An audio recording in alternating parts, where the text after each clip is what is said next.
Thanks everyone for being a part of this discussion today. There's so much we can learn from each other. So my name is Anthony Henry and I live in Brampton, which is just outside of Toronto.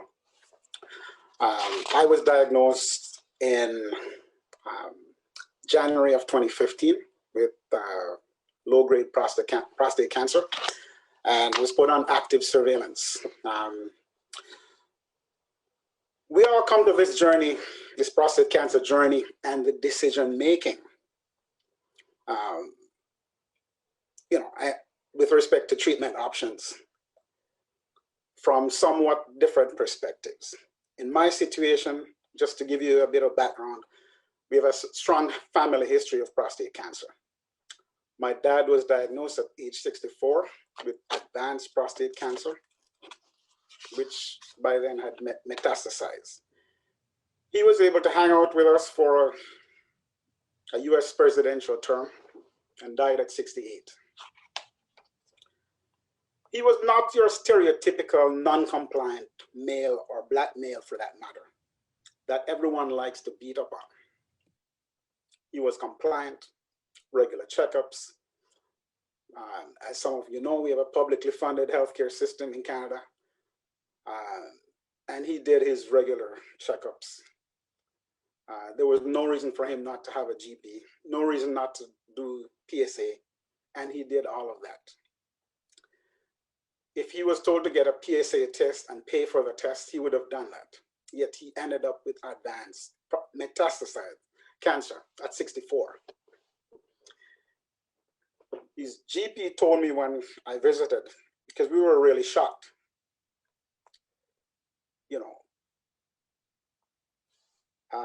he said, oh, PSA doesn't mean much. And it's an expensive test anyway. Of course, I didn't know anything at the time. So I thanked him for his time and I left, did a little bit of digging, realized that a PSA test was only $15. And, that made me really mad. But so I'm laying this background out to say that's where we're coming from. We think his case was mishandled, but the rest of us learned from that. And so we started monitoring. My brother was diagnosed at 57.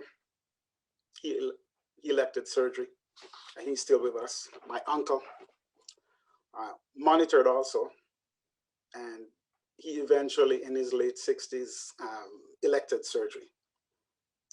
So for myself, I started monitoring at age 40. And by that, I mean regular PSA testing annually.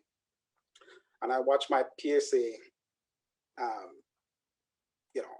inch up from a minuscule 0.78 in 2002 to 2.81 in 2013.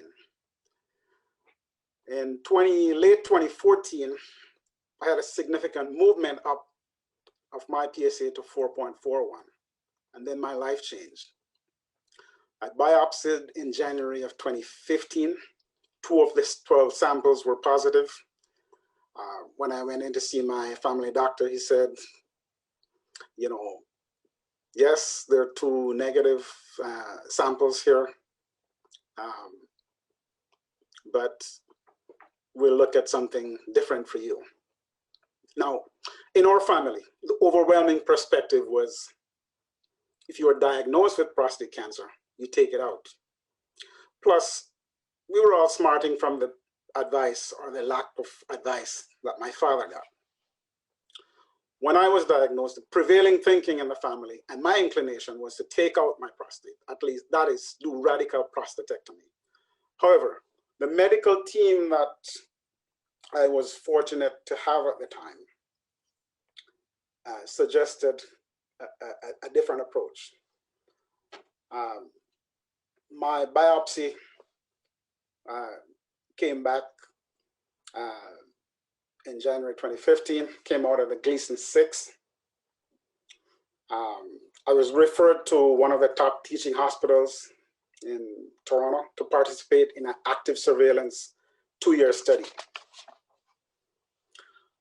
I agreed to do this because I was assured that my cancer was low grade and did not require immediate treatment. I would be monitored with PSA and digital rectal exams every 3 months, plus meeting with the study lead, who's one of the top oncologists in the country. I also felt it would give me some time to better understand my situation and make the right choice for me. Challenges, I would say my family and community, there was a lot of pressure to act now. The family was concerned based on our past experience with my dad. They were concerned about me. However, they came around and have been extremely supportive ever since. I would say also being a part of a support group, the Walnut Foundation in Toronto, which caters to Black men. I've been there since about 2010, and they have been extremely supportive as well. So that helped on my journey because I was already a part of the group pre-diagnosis. My friends were much harsher. Some were outwardly hostile based on body language and comments. I recall going to dinner with another couple and being told, "You don't need your prostate, just get rid of it." Other challenges, the information flow between the research team and my outside medical team was somewhat clumsy. I felt like they were uncaring and defensive, and they got defensive when I questioned, how that whole flow of information was going. It was not unusual, for example, for me to show up at to see my specialist and not have my updated scans. So I had to stick handle that whole process. It almost seemed like I was kind of, well, you don't have advanced cancer, so we'll leave you alone, with not much thought to the stress, in terms of how I was feeling, that type of thing. So that was challenging.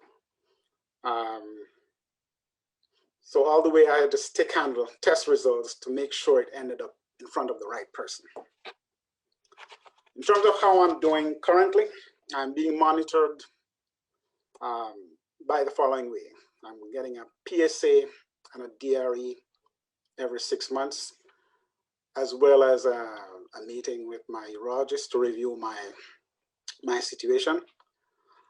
We did a biopsy or MRI in the early days, every 3 months or 6 months. And now we're down to doing biopsies or MRIs every 1 to 2 years. In terms of second opinion, on the surface, second opinions appear to be easy in Canada, depending on who you are and who you're talking to. In my case, there was no angst being referred to a urologist. My family doctor, my urologist, they worked in tandem. I felt, were on top of the science in terms of, how prostate cancer is being treated currently.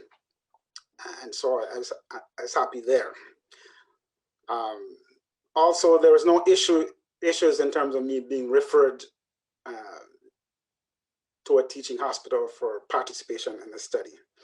However, what I found was when I inquired about other options like HIFU or surgery, I sensed some reluctance to engage. One area where groups like these can help is to educate men of their rights to second opinions. In speaking to 2 of the top oncologists in Canada recently, I was told that a significant amount of men with low risk cancers accept active surveillance, about 80%.